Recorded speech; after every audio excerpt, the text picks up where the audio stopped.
This video may contain details of graphic content. This channel is for mature audiences only. Some viewers might find this disturbing. Elizabeth Short was born on July 29, 1924 in Boston, Massachusetts. Elizabeth was born to Cleo Alvin Short Jr. and his wife, Phoebe May Sawyer. She was the third daughter out of 5 sisters. In 1927, the family relocated to Portland, Maine for a short period of time. That same year, they then moved to Medford, Massachusetts. In 1930, Elizabeth's father, Cleo's vehicle was found abandoned on the Charleston Bridge. It was determined that he had jumped into the Charles River. Fast forward to 1942, Elizabeth's mother received an apology letter from her presumed deceased husband, Cleo. It revealed that he was never dead. Instead, he moved to California to begin a new life. In December, 18-year-old Elizabeth moved to California with her dad, who she had not seen since she was 6 years old. She would eventually move out due to her and her father bumping heads. She moved out on her own to a small apartment while working odd jobs. On September 23, 1943, Elizabeth was arrested at a local bar for underage drinking. She was sent back to Massachusetts, but she instead went to Florida and would visit her family in Boston from time to time. During her time in Florida, she met a decorated Army Air Force officer named Major Matthew Michael Gordon Jr. What a name. While he was recovering from a plane crash, he wrote a proposed marriage.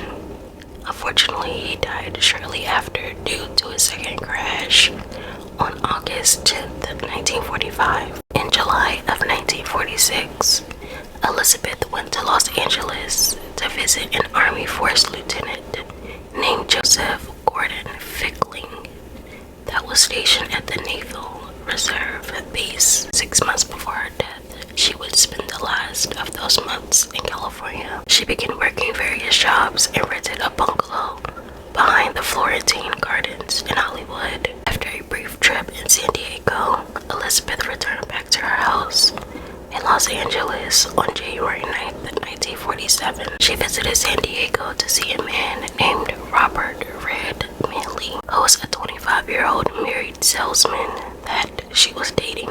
Just a quick side note that I noticed is that at a young age, she had a bunch of different men around her. As beautiful as she was, some of them just possibly wanted to benefit from her looks, or obviously take advantage of her. During this time, this was the last time Elizabeth was seen alive. According to Robert, he dropped Elizabeth off at the Biltmore Hotel in downtown Los Angeles so she could visit her sister that was in town from Boston. Some patrons spotted Elizabeth at the Biltmore on January 15, 1947.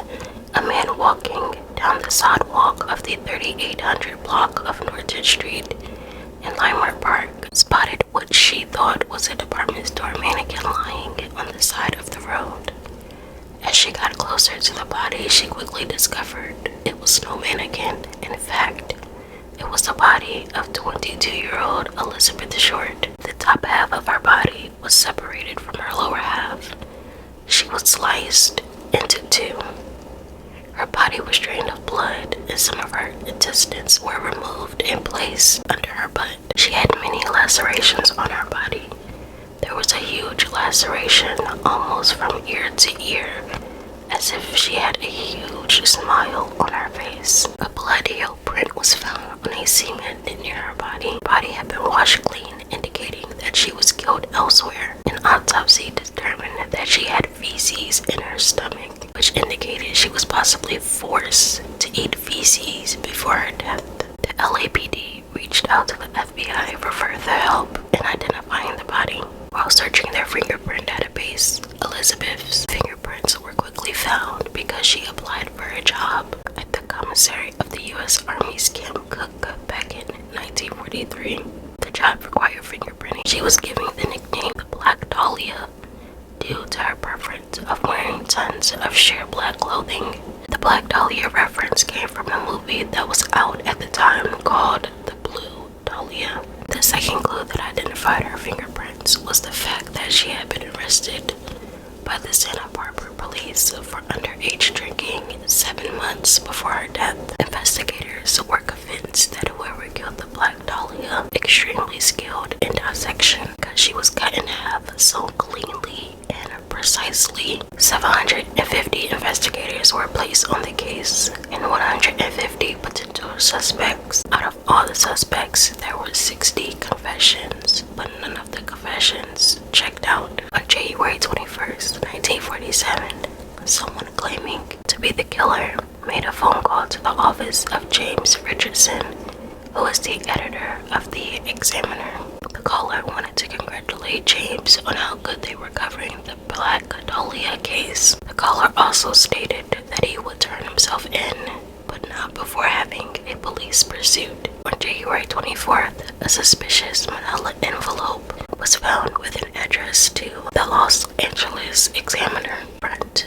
There was a message that stated, quote, "Here is Dahlia's belongings, letter to follow," end quote. The items in the envelope included words that had been cut from newspaper clippings from the case.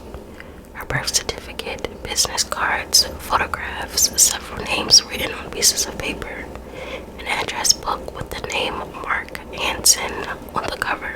The envelope was covered in gasoline. Investigators carefully cleaned the envelope.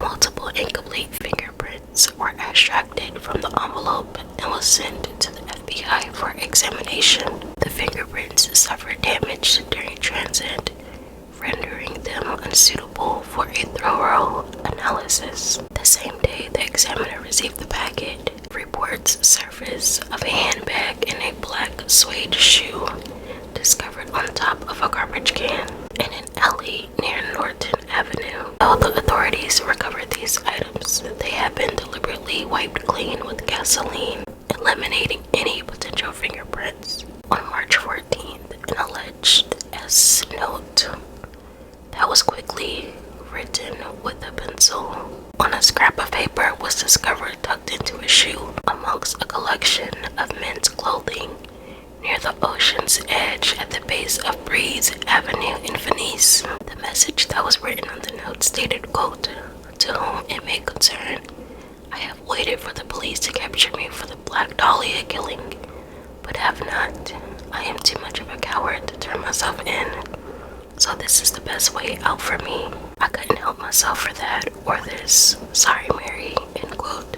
The collection of clothes featured a blue herringbone tweed coat and trousers, a brown and white t-shirt, white jockey shorts, tan socks, and size 8 cotton leisure shoes. The clothing was first noticed by a beach caretaker who promptly reported the finding to lifeguard Captain John Dillon.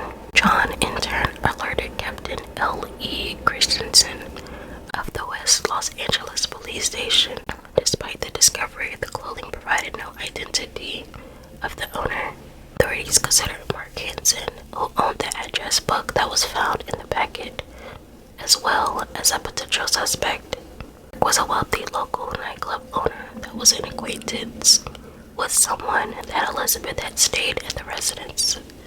Some sources indicated that Mark confirmed the purse and shoe found in the alley belonged to Elizabeth, and told who was Elizabeth's roommate and friend informed investigators that she turned down sexual advances from Mark.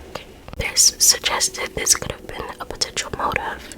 However, he was later cleared as a suspect. In addition to Mark, the LAPD interviewed over 150 men that were potential suspects in a matter of weeks. Robert Manley, who was one of the last individuals to see Elizabeth alive, underwent an investigation but was exonerated after passing multiple polygraph examinations.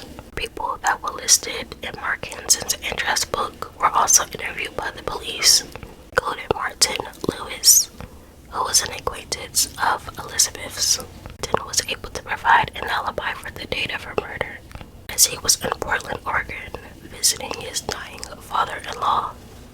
G. Davis, a city councilman, offered a $10,000 reward, which is equivalent to $131,000 today, for more information leading police to her killer. Following the reward announcement, numerous individuals stepped forward with confessions, the majority of which law enforcement deemed as false. False confessors face charges of obstruction of justice. January 26, the examiner received another letter, this time handwritten, stating, quote, "Here it is, turning in Wednesday, January 29th, 10 a.m. Had my fun at police, Black Dahlia Avenger," end quote. The letter provided a location where the alleged killer claimed he would surrender. However, on the morning of January 29th, the supposed killer did not appear at the designated spot. Instead, at 1 p.m., the examiner's office received another cut and pasted letter which read, quote, "Have changed my mind. You would not give me a square deal. Dahlia killing was justified," end quote. The gruesome nature of the crime and the subsequent letters to the examiner created a media frenzy surrounding her murder. Both the local and national publications extensively covered the case, with many exaggerating false reports that Elizabeth had been tortured for hours before her death. To conceal Elizabeth's true cause of death, allow these inaccurate reports to circulate. Additional details about her personal life, such as her alleged rejection of Mark's sexual advances and speculation about her sexuality, were also publicized. The Herald Express received letters from the alleged killer, made with cut and pasted clippings, one of which stated, quote, "I will give up on Dahlia. Killing, get 10 years. Don't try to find me," end quote.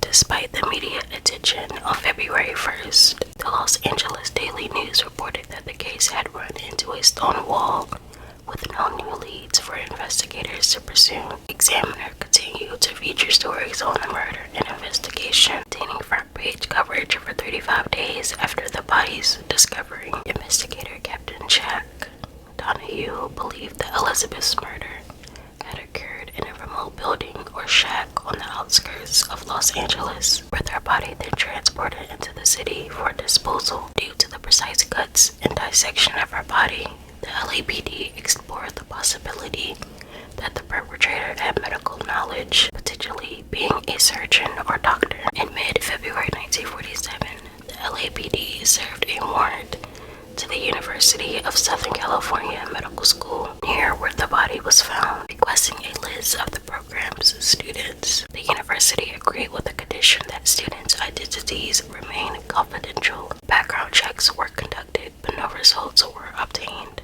By the spring of 1947, Elizabeth Short's homicide had become a cold case with few new leads. Sergeant Venice Brown, who was a key investigator on the case, attributed the compromised investigation to press conflict, citing journalists probing into details and the publication of unverified reports. In September 1949, a grand jury gathered to closely examine the issues in the LAPD's homicide unit, particularly its failure to resolve numerous homicides, including those of women and children over the years, Elizabeth's case being one of them. Following the grand jury proceedings, an additional investigation was conducted to track Elizabeth's past history. Detectives traced her movements between Massachusetts, California, and Florida, conducting interviews with people who knew her in Texas and New Orleans. Unfortunately, these interviews failed to yield any valuable information into finding out who truly murdered Elizabeth Short. The fame of Elizabeth's murder has led to numerous people confessing over the years, but many of these confessions were found to be untrue. In 1999, an LAPD detective named Steve Hoddle was going through his father's, George Hoddle's, belongings, discovered 2 photos that resemble Elizabeth Short. After finding this, Steve began digging into his father's past to see if his father could have possibly been the killer. Steve combed through newspaper archives and witness interviews from the case.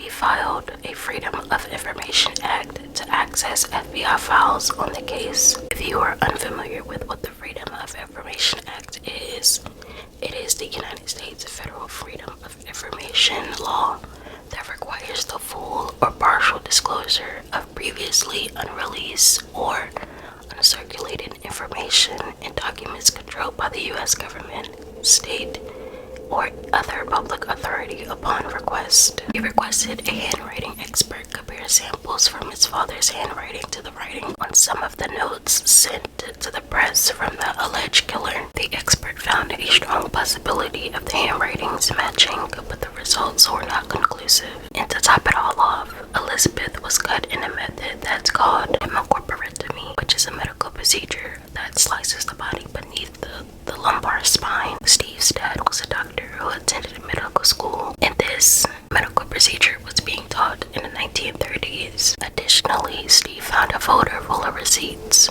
In the folder, there was a receipt that dated back a few days before the murder. The items that were brought were a large bag of concrete, which was equivalent to the same size and brand as the concrete bag that was found by Elizabeth's body. Steve collected all of the evidence and compiled it into a book called The Black Dahlia Adventure, The True Story.